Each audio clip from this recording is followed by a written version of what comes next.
The saucer lay face down in the black soil beneath the Madame Isaac Pereire rose, one white curve stained with mud, the rim chipped, the gold edge broken where a heel or hurried hand had caught it.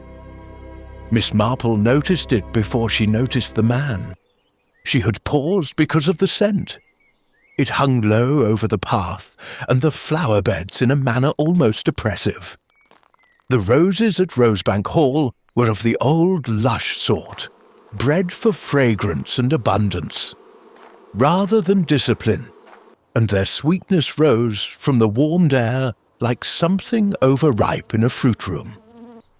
There were crimson ones with petals packed thick as cabbage leaves, shell-pink climbers breathing against the brick wall, pale yellow blooms already browning at the edges, and one white rose whose perfume reminded Miss Marple, with an absurd sharpness, of the drawer where Mrs. Pantry kept lace handkerchiefs and dried lavender sachets. She stood a little to one side of the gravel path, gloved hand resting on her stick, and looked first at the saucer, then at the broken spray of leaves above it, and then at the shape on the bench beyond. Mr. Alastair Wren sat as though he had lowered himself there for only a minute, overcome perhaps by the warmth, and intended at any instant to rise again and continue his walk. That was the first impression, and the false one. One hand had fallen open upon his knee. The other hung too low, the fingertips brushing the grass. His head had slipped back against the painted wood, exposing the neat line of collar and jaw. The rose in his buttonhole, once creamy with the faintest blush at the centre, had browned at the outer petals and bent inward upon itself. And there was no struggle in the scene as a melodramatic mind might have arranged it. There was instead that terrible domestic tidiness one sometimes saw after catastrophe, when the world had not yet grasped that it must put itself into disorder. "Miss Marple?" Celia Harcourt's voice came from behind her. It was low, but it frayed at the edges. Miss Marple did not turn at once. "You had better not come any farther, my dear." There was a sharp intake of breath. "Is he ill?" "I'm afraid," said Miss Marple, "that he is dead." Celia made a small sound then, no louder than the click of a teacup set down badly, and Miss Marple turned in time to see the younger woman catch hold of the yew hedge with one hand. She was a pleasant-looking girl of perhaps 30, though worry and good breeding had drawn her face into greater maturity. Her linen dress was ink blue, plain and well cut, and there was a smudge of green upon one cuff, as though she had brushed against damp leaves. Her mouth trembled. Her gaze went past Miss Marple and fastened upon the bench. Yet, even through shock, Miss Marple noticed something else. Celia did not run forward, did not cry out Mr. Wren's name, did not perform grief for the benefit of any audience. She stood still, fingers tightening on the hedge, and looked with an expression that held horror, yes, but also recognition. One does not always know why one notices such distinctions. Years in a village furnish one with examples. Mrs. Tilling, for instance, had once found her husband insensible in the scullery, and had at once begun shouting for the maid, for the doctor, for the neighbours, for anyone at all. Mrs. Tilling's sister, who had known beforehand that something dreadful was brewing, had merely sat down and said, "Oh dear," in exactly that drained voice. "Please go to the house," said Miss Marple. "Ask for the doctor and for whoever is in charge of telephoning the police. Quietly, if you can. There is no use in a house full of people trampling through here. Yes, yes, of course." She moved 2 steps, stopped, and looked back. "I brought his tea. It was only a little while ago." Miss Marple's mild gaze rested on her. "Did you, dear? I left it on the table by the bench. He was reading letters. I must have gone in by the side path. I didn't see—" She broke off. "The doctor first," said Miss Marple. Celia went quickly then, not blindly, but with the purposeful speed of a person who clings to instruction because it is better than panic. Miss Marple watched her until she vanished behind the yew arch. Only then did she move nearer the bench. She did not touch the body. That, she had learned long ago, is what sensible people leave alone unless compelled by mercy. Instead she looked. There was no cup on the little iron table, no cup on the grass, no teaspoon, only the book of letters, 3 envelopes and a folded sheet clipped together beneath a paper knife, and the overturned saucer near the rose bush behind the bench, a place where no saucer would tumble naturally unless it had first been carried or flung. The gravel at the side of the path had been scuffed. Not much. A narrow shoe, perhaps, and then a heavier sole overlapping it. The earth near the rose roots held the print poorly, because Gordon Price mulched his beds with a diligence bordering on piety. Still, something had disturbed it recently. Miss Marple drew a breath and received in return roses, damp earth, cut grass, and under all of it, faint and domestic, the smell of tea grown cold. Odd? She moved her gaze to Mr. Wren's face. The skin had a greyish waxen cast, but the mouth told more than the complexion. It was not merely relaxed. It had fallen into an ugly, twisted line. That, too, she had seen before. Bad fish at the church luncheon had produced milder versions in 3 parishioners. And arsenic in a farm cat had done something similar, though one must not be melodramatic. Plenty of illnesses distort the face, but a twisted mouth, a fallen hand, cold tea, and a broken saucer in the soil made a little group in the mind. One had to respect such groupings. One never knew at first which trifle would matter. By the time Dr. Pike arrived, with Celia Harcourt close behind him, and Mrs. Agnes Bell puffing in the rear like an outraged kettle, the garden no longer belonged to its roses. It belonged to official voices, checked exclamations, and that strange propriety English households assume when death enters by the back door before dinner. Dr. Leonard Pike was a man with a narrow brown face and a handsome silver moustache, the sort of moustache that suggests decisiveness even when the man himself is less certain. He nodded to Miss Marple, bent over the body, and performed such examination as he could without moving it more than necessary. Mrs. Bell stayed on the path with both hands locked into her apron and stared as if insulted by the whole business. Celia stood very straight. Her face had lost colour, but her self-command held. "Well?" Mrs. Bell demanded at last. "He's had a turn, I suppose. Mr. Wren was always one for overwork." Dr. Pike rose slowly. "This is a matter for the police," he said. Mrs. Bell's hands flew apart. "Police? Mr. Wren is dead. I can see that, Doctor. I'm not blind." "No," said Dr. Pike. "Quite." His eyes shifted then, not to Celia, not to the body, but to the iron table and the letters there.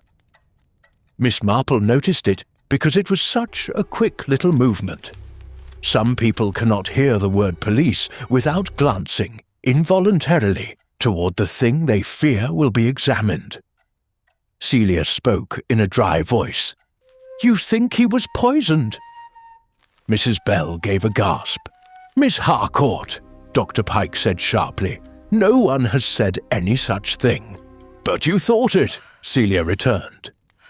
He turned on her, and the silver moustache lost some of its authority.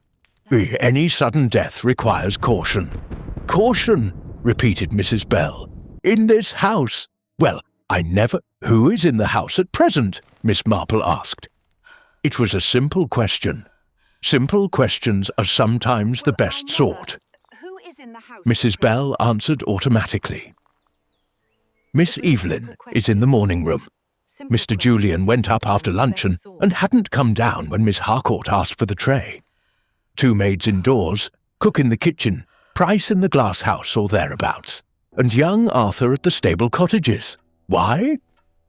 Miss Marple looked at the body, then at the rosebud in the buttonhole. Because, she said, it is always well to know who is near. Nobody contradicted her. The police were sent for. Dr. Pike requested that no one touch the tray if it was found, and Celia, with a faint line between her brows, said there had been a tray.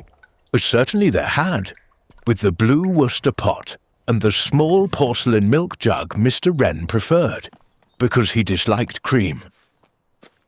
Mrs. Bell declared that she herself had supervised it, and that there was not a more orderly house in all the county. Dr. Pike asked where it had gone. No one could answer. In the pause that followed, a bee pushed itself greedily into a blown rose beside the bench and vanished from sight in the folds of red. Then Evelyn Marchmont came into the garden. Miss Marple knew her by description. Mr. Wren's widowed sister, who had kept house at Rosebank Hall for 7 years, and did so, according to local remark, with elegance, thrift, and a tongue that could draw blood through silk. She was tall and very upright, dressed in dove grey with a narrow belt and a spray of seed pearls at the throat. Her hair, once fair, it had deepened into a polished ash tone that suited the severity of her face.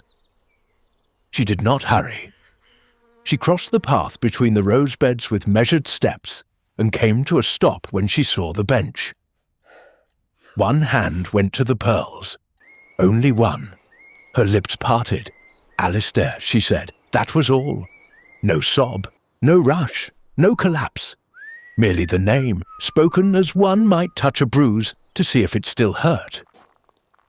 Miss Marple, watching from a little apart, thought of Mrs. Darrow in St. Mary Mead, who had ruled her brother's house for 20 years and, when he died, had wept not at the funeral but 3 days later because the fishmonger sent the wrong order, and there was no longer anyone to scold on her behalf. Evelyn's gaze moved over the body, then the letters, then Dr. Pike's face. She did not ask what had happened. She asked, "Has Julian been told?" "Doctor," A. Pike said, "not yet. Tell him at once." Her voice had no tremor in it. "He must not hear it from a servant." Mrs. Bell made a little noise of approval, as though correctness in calamity were a moral triumph. Celia looked down. Evelyn turned then and saw Miss Marple fully for the first time. There was the smallest pause. "You are Miss Marple, I think." "Yes. My brother spoke of you only this morning. He said you had a genius for understanding village things." "Village things are very much like family things," said Miss Marple. For an instant, Evelyn's expression altered. Not much, just enough. Then the moment passed, and footsteps sounded from the terrace beyond the yew arch. Quick, careless, masculine footsteps checked too late by alarm. Julian Fenwick was coming down into the rose garden, and before he reached them, Miss Marple knew, and with that unhappy certainty which so often visits her first as sadness and only later as thought, that nothing in Rosebank Hall would ever again be only domestic. Julian came through the yew arch with the careless grace of a young man accustomed to moving freely in other people's houses. But the grace faltered when he saw the group by the bench. He stopped short. The scent of the roses met him like a wall, thick and cloying, and for a second he looked almost offended by it. "What is it?" he demanded. "What's happened?" No one answered at once. That silence, too long, too complete, did the work.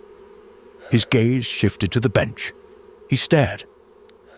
Then he laughed, a short, brittle sound that did not belong in any garden. "Oh, come now," he said. He can't be." "Julian," said Evelyn, and her voice cut through the air with a precision that reminded Miss Marple of pruning shears. Clean, controlled, final. Julian turned to her, and whatever he saw in her face extinguished the rest of his protest. He walked forward slowly then, as though each step required decision. "My dear uncle," he said, and the words came out wrong, as if they had been borrowed from some other moment entirely. He stood looking down at Mr. Wren. His hands went into his pockets. They came out again almost at once. He touched his collar, then his watch chain, then did nothing at all. "Is it his heart?" he asked. "No," said Dr. Pike. Julian glanced at him sharply. "No? We don't know yet." "But you have an idea," Julian insisted. "You always do, don't you, Pike?" Dr. Pike's moustache twitched. "Oh, this is not the time for speculation." Julian gave another of those thin laughs. "Speculation seems rather appropriate, don't you think? One doesn't simply expire in the middle of a rose garden without a cause." His words hung there, and Miss Marple noted how Mrs. Bell drew herself up at the implied impropriety, how Celia's fingers tightened upon themselves, how Evelyn did not move at all. "Where is the tea tray?" Dr. Pike asked suddenly. Julian blinked. "The what?" "The tea tray," repeated Dr. Pike. "Miss Harcourt says she brought tea here." Julian frowned. "Yes, I saw it when I passed earlier." Miss Marple turned her head slightly. "You passed this way, Mr. Fenwick?" "Yes, well, near enough." He hesitated. "I came down to the terrace after writing some letters. I saw Uncle sitting here. The tray was on the table. I didn't disturb him." "What time was that?" asked Miss Marple. Julian shrugged. 4:30, or thereabouts. Celia spoke very quietly. "I brought the tea at 4:20. Julian glanced at her. "Then it must have been a few minutes after that." Miss Marple said nothing. She only watched him. There was a faint flush rising along his cheekbones, not of grief, but of irritation, at being questioned, at being required to remember accurately. "One sees it, often enough." Mrs. Bell broke in. "Well, wherever the tray is, it'll be found. Nothing disappears in this house without my knowing of it." No one contradicted her, but no one looked convinced either. "Mr. Fenwick," said Dr. Pike, "you had better go inside. This will take some time." Julian did not move at once. He was looking at the letters on the table. Were those what he was reading?" he asked. "Yes," said Celia. Julian's mouth tightened. "I see." Miss Marple noticed then that he did not ask what was in them. A young man in his position, one might think, would be curious, particularly if money or family matters were concerned. But Julian looked only briefly, and then away, as though the sight of paper itself was something he preferred to avoid. He turned suddenly. "I shall be in the library if anyone wants me." He went quickly, almost too quickly, back through the yew arch. Miss Marple followed him with her eyes. Interesting. The house received the news as houses always do, unevenly. In the kitchen, cook declared at once that something had been not right with Mr. Wren for weeks, and that she had said so repeatedly. In the servants' hall, the maids whispered with excitement, edged by fear, inventing details faster than they could exchange them. Mrs. Bell moved among them like a general restoring order, her indignation increasing with every retelling. Upstairs, the rooms held their composure more carefully. Miss Marple found herself in the morning room with Evelyn Marchmont and Celia Harcourt, while Dr. Pike made his arrangements with the police. The windows stood open to the south lawn.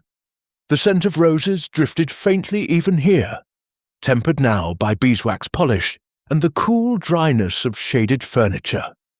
Evelyn stood by the mantelpiece. She had not removed her gloves. Celia sat near the window, hands clasped in her lap, gaze fixed upon nothing. Miss Marple took a chair near the tea-table. There was, Miss Marple observed, a tea service already laid there, a second one. Not the one from the garden. This was untouched. The cups were thin and white, the glaze catching the light in a manner that spoke of quality rather than ostentation. The small milk jug, also white, bore a hairline crack along one side. Porcelain, Miss Marple thought. Good porcelain, carefully kept, though not new. Evelyn spoke at last. This is intolerable. Her tone was measured, but the word itself rang sharp. I will not have the house turned upside down by police officers tramping through every room. That may be unavoidable, said Miss Marple gently. Evelyn's gaze flicked toward her. I am aware of what is unavoidable. I merely object to it. Celia said quietly, If it was poison, it was not poison, Evelyn said. Celia looked at her. You don't know that? I know my brother, Evelyn returned. He was not the sort of man to be murdered. Miss Marple folded her hands. One hears that sort of thing quite often, she reflected, as though murder required a particular temperament in the victim rather than in the murderer. And yet, said Miss Marple, people are murdered who would never have expected it. Evelyn's lips thinned. I suppose, she said, that in villages one becomes accustomed to such unpleasantness. On the contrary, said Miss Marple, one becomes very much aware of it. Celia shifted in her chair. Miss Marple, you saw him first? Yes. And was there anything at all, that might explain it? Miss Marple considered. There was no teacup, she said. Celia blinked. No cup? No. But I left one. I remember placing it quite distinctly on the right-hand side of the tray. Evelyn turned. You are certain? Yes. Then someone has removed it, Evelyn said calmly. The statement hung in the room like a thread drawn tight. Miss Marple inclined her head slightly. It would seem so. Celia's fingers tightened. But why? No one answered that. Later, Miss Marple returned to the garden. She went alone. The police had not yet arrived. Dr. Pike had gone to telephone again, impatient at delay. Mrs. Bell had retreated indoors to marshal her staff. For a brief interval, the rose garden belonged once more to its original inhabitants, the flowers, the bees, the faint hum of summer carrying on without regard. Miss Marple walked slowly along the gravel path. The scent was stronger now, as though the day had ripened it further. It pressed against the senses, layered and complex. Sweetness turning faintly sour at the edges, at the green breath of leaves, the damp richness of turned earth, and beneath it all something sharper, almost metallic, that did not belong. She paused by the bench. Mr. Wren had been removed. The space where he had sat held only the imprint of his absence. The letters were gone as well, taken indoors. The iron table stood empty. Miss Marple bent slightly and examined the ground again. The disturbance near the rose roots was clearer now that she knew where to look. A narrow print, perhaps a woman's shoe, and over it a heavier one. Not recent enough to retain a crisp edge, but not old enough to have settled fully either. She moved a little farther along the bed.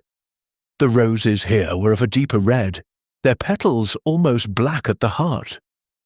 Their scent was heavier still, verging on unpleasant. Mr. Wren, she recalled Celia saying, disliked strong roses. Yet this was where he had come. Why? Miss Marple drew in another breath. The scent shifted slightly as she did so, and she became aware of something else, faint but distinct. Not roses, not earth, tea. Cold tea has a smell of its own, thin, tannic, with a dryness that lingers unpleasantly at the back of the throat. It should not have been here, not in the soil, not among the roots. And yet it was. Miss Marple straightened. "How very curious," she murmured. She turned then and walked toward the side path, the one Celia had mentioned using. It curved behind the yew hedge and led toward the glass house. As she passed beneath the arch, she noticed a small mark upon the brick, no more than a smear, really, of something pale. She touched it lightly. It flaked, porcelain. A second fragment, smaller than the first, lay half hidden in the moss at the base of the wall. Miss Marple looked back toward the bench, then toward the path, then down at the fragment in her hand. The pattern, though broken, matched the saucer she had seen earlier. So the saucer had not fallen where it lay. It had been carried, or dropped, and broken elsewhere, then moved. Miss Marple replaced the fragment carefully. One must not disturb things too much, she reminded herself, but one may observe, and she was very good at that. She turned back toward the house, her mind moving slowly, deliberately, like someone sorting through a drawer of small objects, each one insignificant on its own, but together capable of forming a pattern. A missing cup, a broken saucer, cold tea in the soil, and a man who had walked, for reasons not yet clear, into the heaviest scent in the garden. In Miss Marple's expression grew thoughtful. "Yes," she said softly, "there is something here." And as she reached the terrace steps, the sound of a motor car approached from the drive, the police at last, and the garden, which had held its breath, seemed to exhale. The inspector who came from Much Benham was not Slack, but Inspector Hewitt, a square, capable man with a neck reddened by sun, and a manner that suggested patience only until a foolish answer was given. He listened to Dr. Pike, looked at the bench, looked at the saucer Mrs. Bell had by then recovered from the bed with much apologetic lamentation, and then requested that everyone in the house remain available for questions. That produced, naturally, a small storm. Evelyn Marchmont received the instruction with that fixed civility which is often more hostile than temper. Julian Fenwick laughed and said he had no plans to flee the county, which Inspector Hewitt ignored. Mrs. Bell wished to know whether dinner ought to be delayed. Dr. Pike asked if the body might now be removed. Celia Harcourt said nothing at all, but Miss Marple noticed that she had begun unconsciously to rub the side of one thumb against the other, as if she were trying to erase a stain. By 6 o'clock the household had settled into that miserable state of waiting which follows sudden death. Doors opened and closed. Feet crossed passages in a guarded fashion. Voices fell when one entered a room. Even the servants, who had at first shown a lively appetite for conjecture, grew subdued once a policeman stationed himself near the front hall, and another moved quietly in and out of the library with a notebook. Miss Marple, who knew perfectly well that one learns more by being overlooked than by pressing oneself forward, allowed Mrs. Bell to conduct her to a small sitting room at the back of the house, and there accepted a cup of tea that nobody drank. The tea was not very good. The room overlooked the old kitchen yard, and beyond it, through a gap in the walls, a portion of the glass house and the edge of the potting sheds. It was a useful view, though Miss Marple had not asked for it. A canary in a cage near the window gave one indignant chirp, decided she was harmless, and tucked its head beneath its wing. There were 3 framed photographs on the mantelpiece. Mr. Wren at a race meeting 20 years before, Evelyn in a hat with cherries on it that had not suited her even then, and Julian as a fair-haired schoolboy holding a cricket bat much too large for him.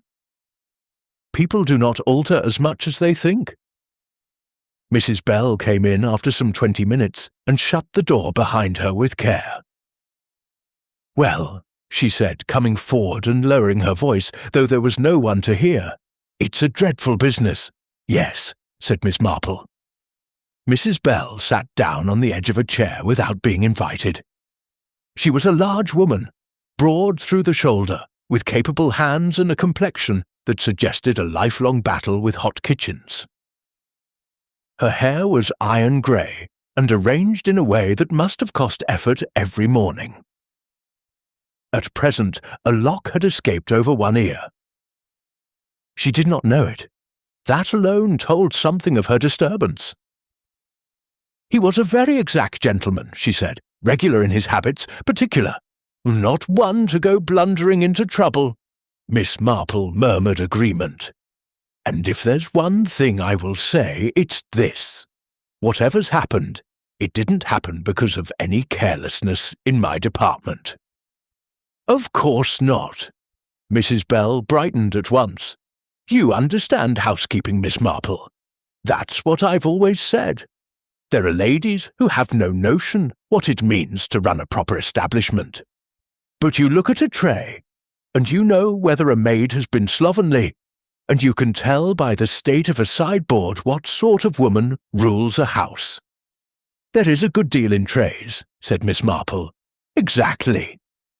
Mrs. Bell leaned nearer, and that tray was right when it left the pantry. Blue Worcester pot, 1 cup and saucer, milk jug, sugar basin, though Mr. Wren never took it, 2 digestive biscuits on the small plate, and the silver strainer because Miss Harcourt said there were leaves in the caddy, and he'd complain if one got in his cup.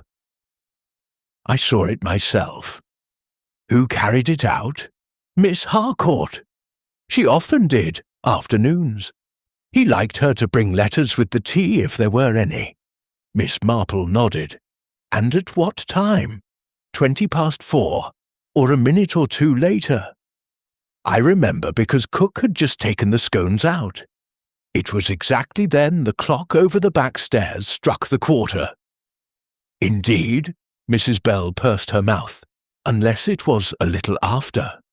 Those clocks are all forever wanting correction. Mr. Wren could never bear a clock to be wrong, but there it is, one cannot watch everyone at once. There was the smallest inconsistency there, and a natural one. Human memory catches at certainty, then slips. Did Mr. Wren always take tea in the rose garden? Miss Marple asked. Not always, on warm days, if the sun wasn't too fierce. More often on the terrace. He didn't care for strong scents near his tea. Miss Marple looked up. No, oh dear, no, said some roses smelt like overfilled scent bottles. His own phrase. Mrs. Bell gave a grudging sniff in the direction of the garden. Those old crimson ones by the yew walk. He'd have had them out if Mr. Price hadn't made such a fuss. That was useful, and yet he was found beside them. Mrs. Bell's thick fingers plucked at her apron. Well, that's the queer part, isn't it? Unless he walked there after drinking. Did he often walk after tea? Sometimes, if he was put out by letters. Mrs. Bell glanced toward the door, lowered her voice again. There's been a deal of letter writing these last weeks. More than usual. Registered things, messengers. One from London marked private that upset him badly on Monday. Did you see who sent it? No, I'm not one to pry. This, from Mrs. Bell, was not wholly convincing. Miss Marple smiled gently, naturally. Mrs. Bell accepted the tribute and continued. Still, a body can't help noticing. Miss Harcourt looked pinched after sorting them. Mr. Julian asked twice whether any post had come from Gray's Inn. Miss Evelyn had words with her brother yesterday in the morning room, Low words, but words all the same. What sort of words? I couldn't say. The door was shut. But you inferred the subject? Mrs. Bell hesitated. Money. Ah, it usually is. That, too, was true in villages and large houses alike. Inspector Hewitt sent for Miss Marple shortly thereafter, which amused her a little. A policeman often did not know what to do with elderly ladies who had found bodies. To dismiss them was unsafe, but to question them with full official severity felt faintly absurd. Inspector Hewitt had chosen a middle course. He received her in the library, stood aside for her to take the better chair, and then consulted his notes. Now, Miss Marple, you were the first person to observe the deceased where he was found. I believe so. You touched nothing? No. You are certain? Yes. Good. He glanced up. Tell me exactly what you saw. She did. He did not interrupt except once, to ask about the position of the body, and once to clarify where the saucer had lain. When she mentioned the missing cup, however, he looked more sharply attentive. There was certainly no cup. Certainly none that I saw. And no tray. No. Yet Miss Harcourt says she took one out. She does. Inspector Hewitt tapped his pencil against the notebook. Men in authority often say, when they are really saying either good God or at last. Did anything strike you as odd in the behaviour of the household? He asked. Miss Marple folded her hands. One never likes to draw premature conclusions. Quite. Miss Harcourt was shocked, said Miss Marple, but not surprised. That is not the same thing, you know. Dr. Pike glanced immediately at the letters on the table when poison was mentioned. Mr. Fenwick was annoyed at being made to remember accurately, which very young men often are. Mrs. Bell wished to defend the credit of her pantry, a perfectly natural instinct in a conscientious housekeeper. And Miss Marchmont? Yes. Miss Marchmont did not ask what had happened. Inspector Hewitt's pencil stopped tapping. You think that significant? It may be. It may mean only that she is a woman of self-command. Hewitt considered. You know the family? No, only by reputation and slight acquaintance. Reputation can be helpful. Miss Marple allowed herself a mild smile. In villages, it often is. He smiled back, but only with one corner of his mouth. There is another matter. The doctor suspects poisoning, though we've as yet no laboratory confirmation. If poison was administered, tea is an obvious vehicle, but no cup has been found in the garden or near it. No, which suggests removal. Yes. By whom? That, said Miss Marple, is what makes it domestic. He looked at her. When something is removed at once, she went on, before alarm has properly begun, it is often done by someone who belongs. A stranger hurries away. A member of the household tidies. Inspector Hewitt wrote that down. People are very flattered when you tell them something, in a form they can later repeat as their own idea.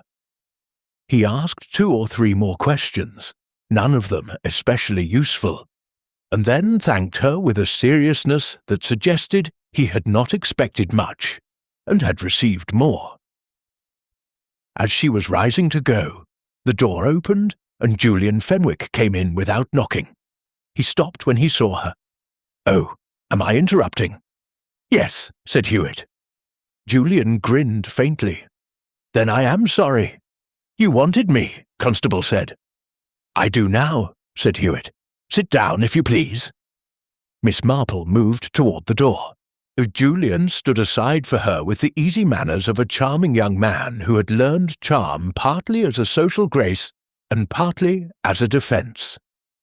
He was perhaps 30, fair in a dark way rather than a golden one, with well-shaped features that idleness had not yet spoiled but had begun to soften. His tie was badly knotted. That can mean distress, haste, or a man dressing without the services of the valet he ought to have. As she passed him, he said under his breath, "I suppose everyone suspects me already." Miss Marple looked up at him. "Do they?" she said. The faint grin vanished. "They will." Then he went in tune and shut the door. That was interesting too. Not the words themselves, but the tone. It was not guilt. It was resentment mixed with expectation, as though he had spent years being the obvious disappointment in a family story written long before he became old enough to object.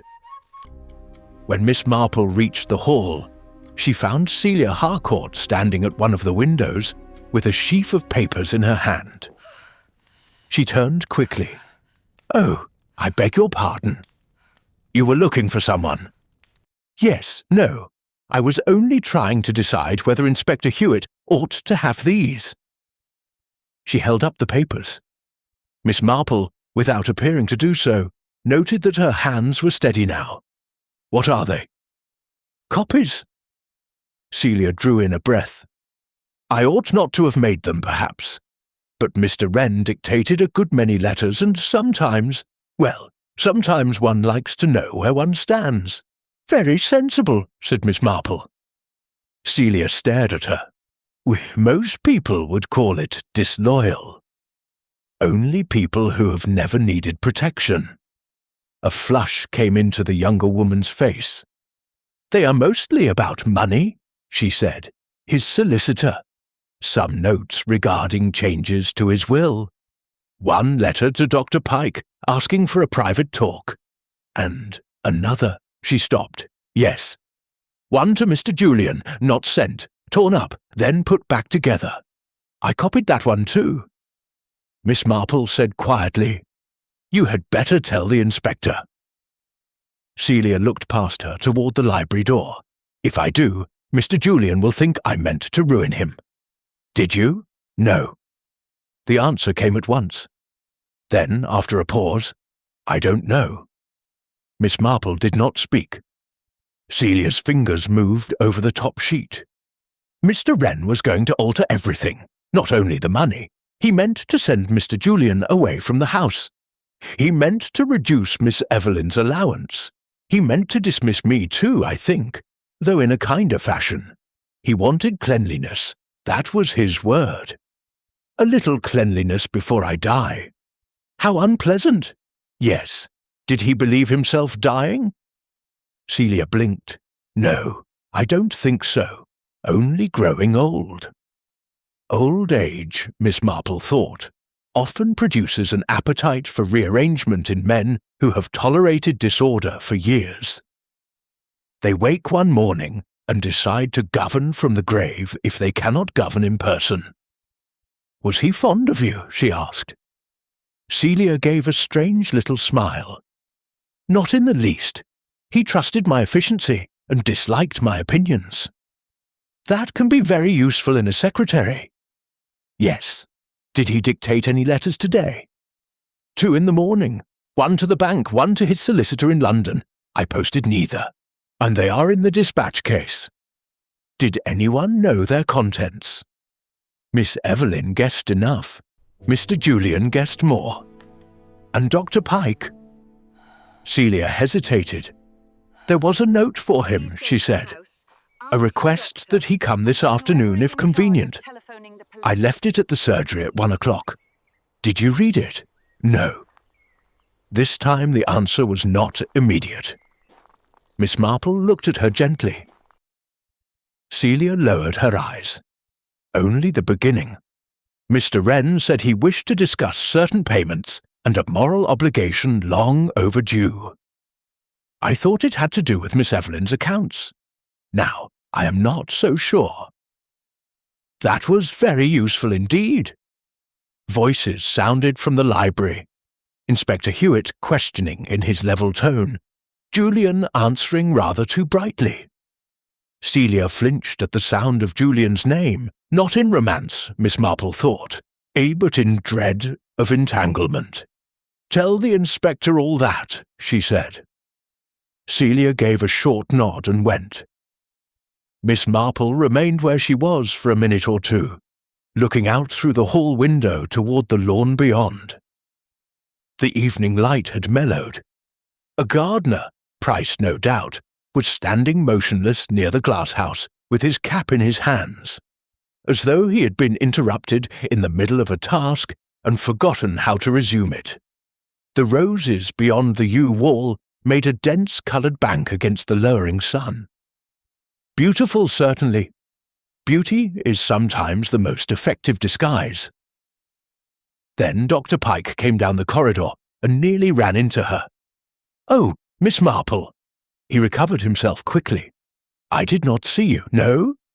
He gave a brief, humourless laugh. "It has been that sort of day." "Yes." He was carrying his hat and gloves, but not, she noticed, putting them on. A man ready to leave usually dresses for departure as he walks. A man who hovers in a house after his duty is done has some other concern. His face looked older now, lined under the eyes. There was a smell of carbolic about him, and faintly, stale tobacco. "Inspector Hewitt tells me you observed a good deal," he said. "One always observes what is before one." "Quite." He shifted his gloves from one hand to the other. "Poor Wren! An obstinate fellow, but not one to deserve this." "No one deserves murder," said Miss Marple. His mouth tightened. "No. And yet people do sometimes earn hatred." Dr. Pike looked at her with a sudden searching sharpness. "What do you mean?" "Oh, nothing in particular. Only that dependents can be very wearing, in families especially." He turned his gaze away first, or toward the garden, toward the library, toward anything else. That was useful too, very useful. Evening settled over Rosebank Hall without quite becoming calm.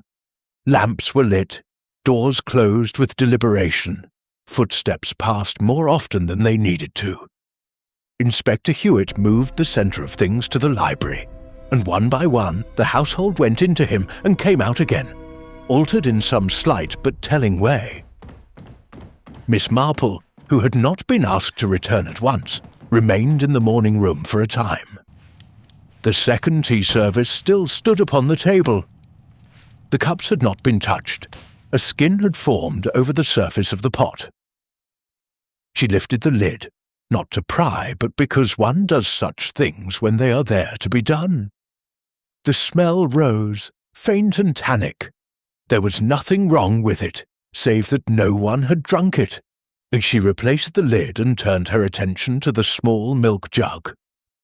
The crack she had noticed earlier ran from the rim down the side, a thin, wandering line, like a path drawn without decision. It had been mended, though not recently. A careful house would keep such things in use until they failed entirely. She set it back precisely where it had been.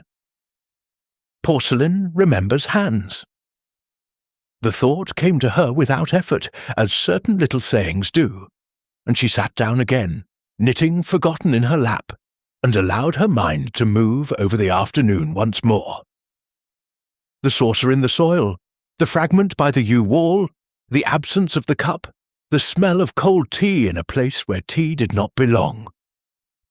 Mr. Wren's dislike of strong scents and his presence among the strongest roses.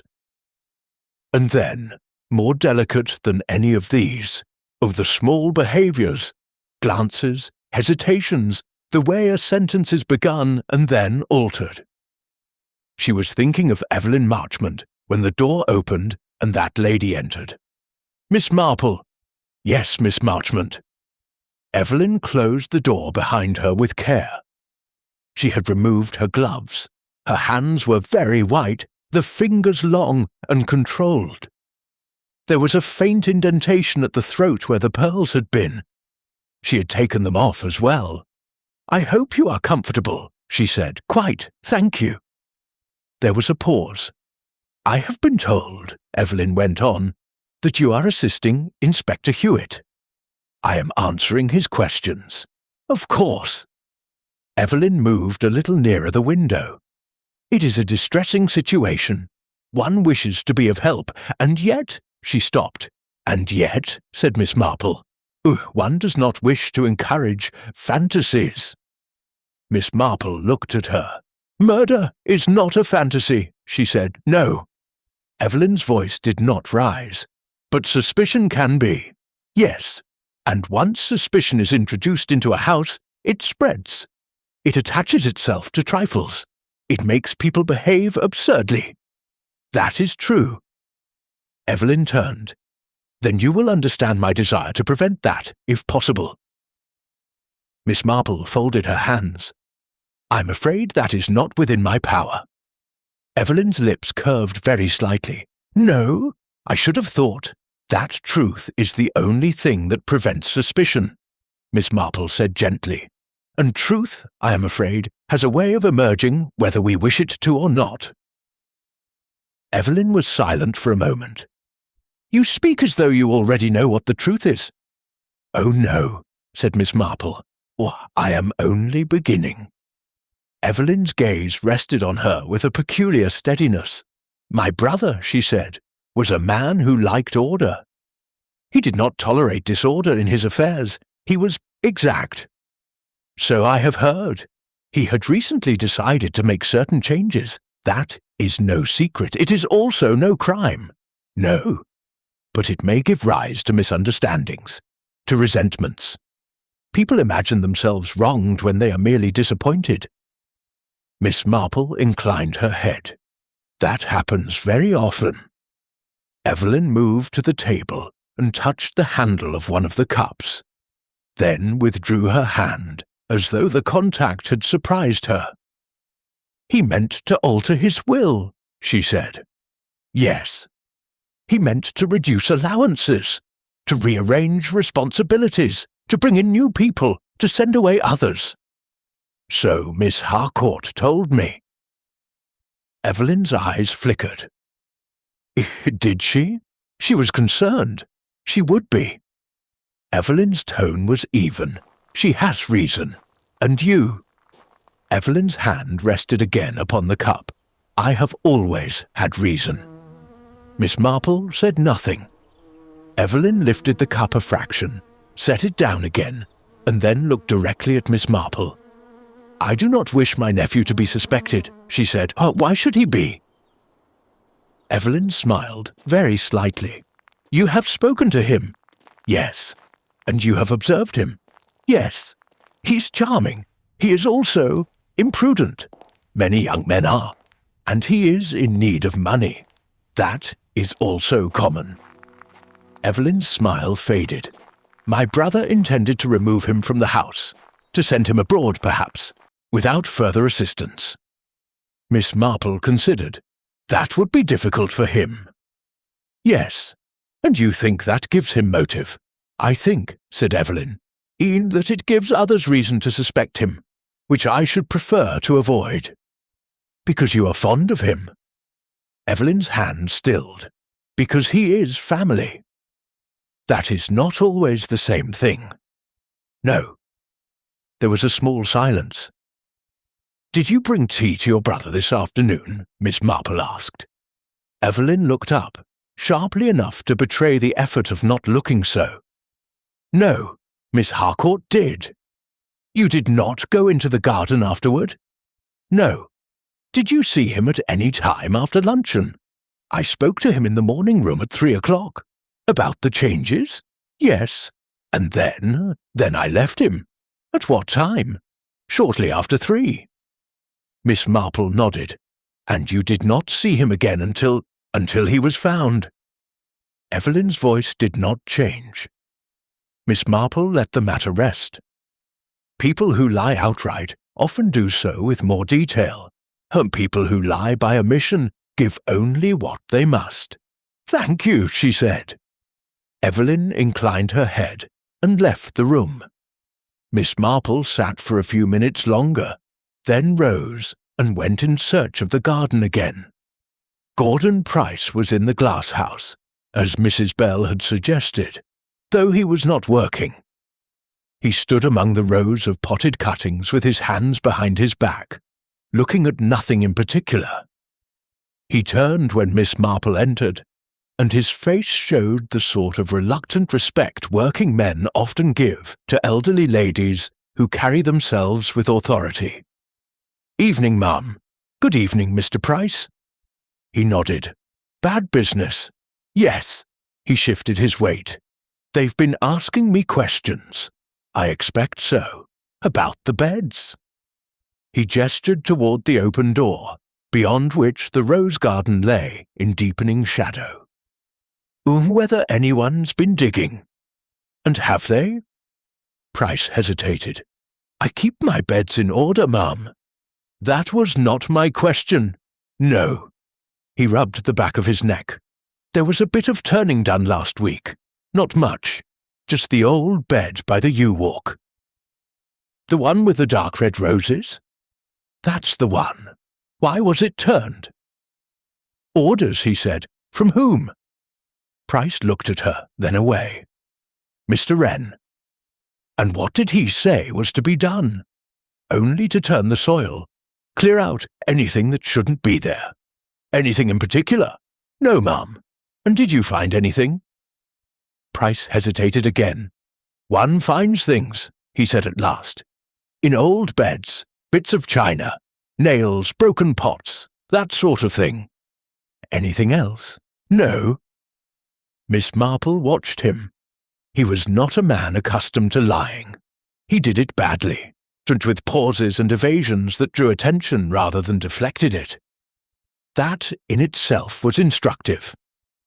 "You were paid for this work?" she asked. "Yes." "By Mr. Wren?" "Yes." "In cash?" Price blinked. "Yes." "Not through the usual accounts?" "No." "That is unusual," he shrugged. "He said he wanted it done quiet-like." "And so you did it?" "Yes," Miss Marple nodded. "And today?" "Today I was in the glasshouse most of the afternoon. Potting cuttings. You can ask anyone. I am sure Inspector Hewitt will." Price shifted again. "I didn't see nothing, ma'am. Not in the garden, not until after." "After?" "When they called me." "At what time?" "Just before 5. Miss Marple said nothing. He added quickly, "Maybe a bit after. I didn't look at the clock. Of course not." "Thank you, Mr. Price." He nodded again, relieved to be dismissed. Miss Marple stepped back out into the garden. The light had changed. The roses were darker now, their colours deepening as the sun sank. The scent, too, had altered, less bright, more heavy, as though the day's warmth had been folded into them and left to linger. She walked to the bed by the yew-walk. The soil there had been turned, just as Price had said. It was looser than the rest, darker, holding the day's heat. She bent and touched it lightly. There was a faint indentation near the edge, not fresh, but not entirely settled either. A place where something had been placed or removed. Miss Marple straightened. "Cleared out anything that shouldn't be there," she murmured. Yes, that too was beginning to take shape. The tray was found at last. It was in the scullery, placed upon the sideboard as though it had been there all along. Mrs. Bell discovered it herself, and made a considerable production of calling everyone to witness that nothing had been concealed. Inspector Hewitt examined it closely. The pot was empty. The strainer lay beside it. The plate held the crumbs of 2 biscuits. The milk jug was nearly full. There was no cup. "No cup," said Hewitt. "No cup," echoed Mrs. Bell, outraged. "And I put one there myself." "When did you last see it?" Hewitt asked. "When Miss Harcourt took the tray out? And since then?" "I have been occupied, Inspector." "Yes." He turned to Celia. "You carried this to the garden?" "Yes." "And left it there?" "Yes." "Where did you go afterward?" "Back to the house. I had letters to finish." "Did you return to the garden at any point?" "No." "Did you remove the tray?" No. Did you remove the cup? No. Her voice did not waver. Hewitt looked at her for a moment, then nodded and turned away. Miss Marple watched him. He was building something in his mind now. One could see it in the way he moved, less uncertain, more directed. He had a missing object, a probable poison, a set of statements that did not align perfectly. It was enough to begin, but not enough to finish. Miss Marple's gaze moved from the tray to the doorway, then to the window beyond which the garden lay. A cup does not vanish, it is taken, and the person who takes it does so for a reason. She folded her hands. Yes, she said softly, we are nearly there. And yet, not quite. Night came properly then, settling over Rosebank Hall like a lid placed carefully upon a simmering pot. Lamps glowed in windows. The garden beyond turned into a darker mass, where scent lingered more than colour.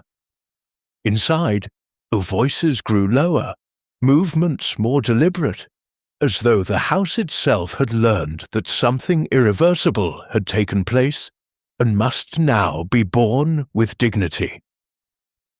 Inspector Hewitt requested that everyone gather in the morning room. It was not, strictly speaking, the final moment, but it was the one toward which all the small details had been moving. Miss Marple took her seat a little apart, as was her habit, knitting in hand though she did not knit. She preferred to let others forget her presence. It made them more themselves. Evelyn Marchmont stood near the mantelpiece again.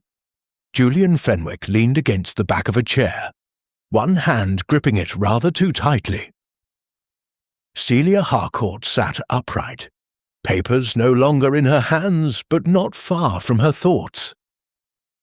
Dr. Pike occupied a position near the door, as though uncertain whether he belonged among the suspects or outside them.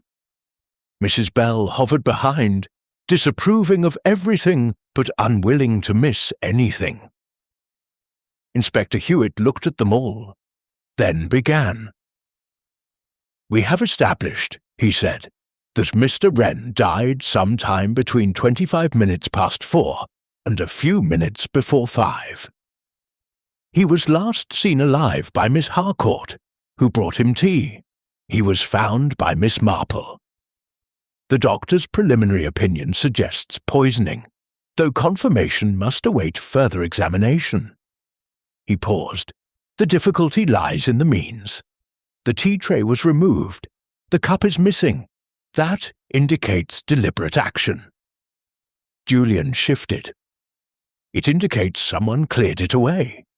In a house like this, that is hardly unusual." "Immediately after death," said Hewitt. Julian opened his mouth, then closed it. Hewitt continued. "We must therefore consider who had opportunity. Miss Harcourt carried the tray. Mrs. Bell supervised it. Mr. Fenwick passed through the garden shortly afterward.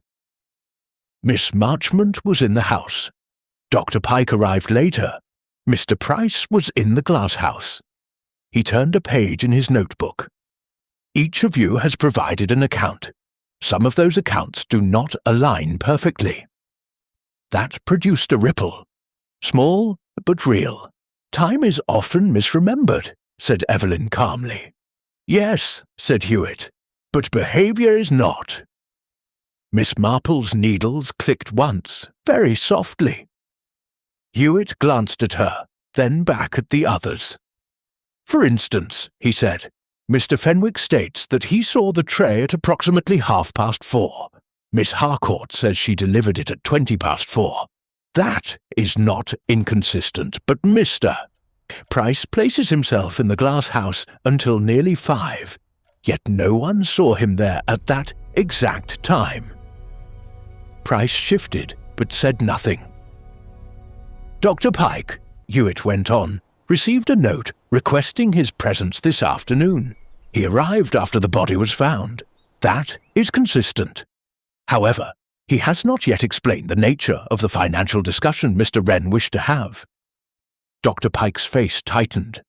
That is a private matter. Not if it bears on motive. Silence. Hewitt closed the notebook. At present, he said, the evidence suggests that the poison was administered in the tea. The removal of the cup indicates awareness. The most immediate suspicion, therefore, falls upon the person who prepared or delivered the tea. Celia's hands tightened in her lap. Julian straightened. You can't mean— I mean, said Hewitt, all that Miss Harcourt had the clearest opportunity. Celia looked up. Her face did not collapse. It did not change much at all. Only the colour left it, slowly, like water draining from a basin. I did not poison Mr. Wren, she said. No one has said that you did, Hewitt replied. But you must see. I see very well, she said. Her voice was steady now, too steady. Miss Marple put down her knitting. Inspector, she said gently, may I speak? Hewitt hesitated, then inclined his head. Of course. All eyes turned toward her. Miss Marple rose. It is not her habit to command attention. She prefers to draw it. But sometimes one must do otherwise. I think, she said, that you are very close to the truth, but not quite upon it. Hewitt's brows drew together. In what respect? In the matter of the cup, the missing cup. Yes, what of it? Miss Marple smiled faintly. A cup does not remove itself, she said, nor does it break itself in two places and leave fragments behind in different parts of the garden. There was a small stir. What do you mean? Asked Julian. I mean, said Miss Marple, that the saucer was not broken where it was found. A fragment lay by the yew wall. Another piece was in the bed. That suggests movement, and movement suggests intention. Hewitt nodded slowly. Go on. Now, Miss Marple continued, if Miss Harcourt had wished to conceal poison, she would have had to remove the cup after Mr. Wren drank from it. But she did not return to the garden. That we may accept. Celia made a small sound, but did not speak. Therefore, Miss Marple said, someone else removed it. Someone who came after the tea was taken out. Someone who belonged sufficiently to the household to tidy without drawing attention. Her gaze moved gently from one face to another. Mr. Fenwick passed by. But he did not remove the cup. He does not tidy. That is not his way. A faint involuntary smile touched Julian's mouth. Dr. Pike arrived later. Mrs. Bell would have replaced the tray properly, not left it incomplete. Mr. Price was occupied elsewhere. She paused. That leaves Miss Marchmont. All eyes turned. Evelyn did not move. That is absurd, she said. Is it? Miss Marple's voice remained mild. You did not ask how your brother was found. You spoke his name, and then you spoke of Julian. That is not the behaviour of someone who has just learned of a death. It is the behaviour of someone who already knows something of it. Evelyn's hand tightened upon the edge of the mantle. You are drawing conclusions from trifles. Yes, said Miss Marple. That is what one must do. Hewitt stepped forward. Miss Marchmont? Evelyn raised a hand. No, she said. Let her finish. Miss Marple inclined her head. Your brother, she said, intended to change his arrangements. That would affect you. It would affect your income, your position, your control. I have lived with his control for years, Evelyn said. Yes. And you think I killed him for that? I think, said Miss Marple, that you have lived under it for so long that you no longer noticed it, until he threatened to remove even what little independence you had constructed within it. Evelyn's eyes did not leave hers. And the poison, she said. The tea was prepared properly, Miss Marple replied. But you had access to it afterward. You could have added something before it was taken out, or after it was set down. A small quantity would suffice. Your brother would drink, feel unwell, and remain seated. You would return, see what had happened or what you had caused, and then, Evelyn prompted. You removed the cup, said Miss Marple, because it held the evidence. You dropped the saucer in your haste. You broke it by the wall, carried part away, and left part behind without noticing. You placed the tray in the scullery as though it had always been there. Silence filled the room. Evelyn's face had changed now, not in expression, but in stillness. The kind of stillness that comes when something has ceased to move inside. You are very clever, she said. No, said Miss Marple, only observant. And Julian? Evelyn's voice sharpened slightly. You are certain he had nothing to do with it? Yes. Julian let out a breath he had not known he was holding. Evelyn looked at him. For a moment, something like weariness passed over her face. Of course, she said. Then she turned back to Miss Marple. I suppose, she said, that there is no point in denying it. Inspector Hewitt stepped forward. Miss Marchmont? She lifted her hand again. No, she said, it is finished. Her voice was calm. I did it, she said. No one spoke. He was going to take everything, she went on. Not only the money, the house, the position, the authority. I was to be reduced to a dependent in truth, not merely in form. And I have been dependent long enough. She smiled faintly. You spoke of domestic tyranny. Miss Marple, you are quite right. It accumulates like dust. One does not notice it until one chokes. Miss Marple did not reply. I did not plan it, Evelyn said. Not precisely. But when I saw the letter, when I understood what he intended, I knew that I could not allow it. And so you poisoned him, Hewitt said. Yes. And removed the cup. Yes. And placed the tray in the scullery. Yes. Her answers came evenly, without hesitation. Inspector Hewitt nodded to the constable by the door. Evelyn did not resist as they approached her. She only said very quietly, I should like to go upstairs for a moment, if I may. Hewitt hesitated, then shook his head. I'm afraid not. Of course. She turned to Miss Marple. You have saved an innocent person, she said. I have tried to prevent a mistake, Miss Marple replied. Evelyn inclined her head. Then she went with the constable. The door closed behind her. For a moment, no one moved. Then Julian sank into a chair. Good God, he said. Celia covered her face with her hands. Dr. Pike stood very still. Mrs. Bell began to cry. Miss Marple picked up her knitting.